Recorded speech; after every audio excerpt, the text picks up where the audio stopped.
দেখো বন্ধুরা পড়তে বসেছে, কাঁদছে দেখো।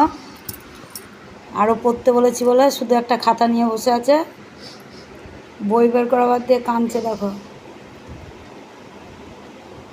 চিন্তা করো তাহলে,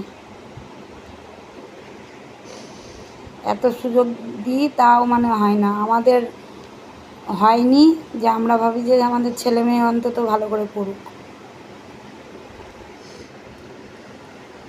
তো আজকে সকাল সকাল কী রান্না করেছি দেখো।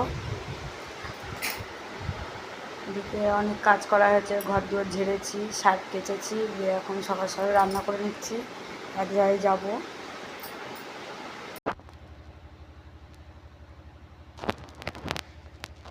দেখো বন্ধুরা, সোয়াবিন দিয়ে ডিম দিয়ে করেছি, আর এদিকে উচ্ছে আলু ভেজেছি, আর কিছুই করিনি। দেখো সোয়াবিন আলু ডিম দিয়ে খাবে, দেখবে খেতে খুব সুন্দর লাগে। তোমার দাদাভাই খেতে খুব ভালোবাসে, ওই কারণেই করি আমি। আমাদেরও ভালো লাগে, আর আমার উচ্ছে আলু ভাজাটা ভীষণ ভালো লাগে।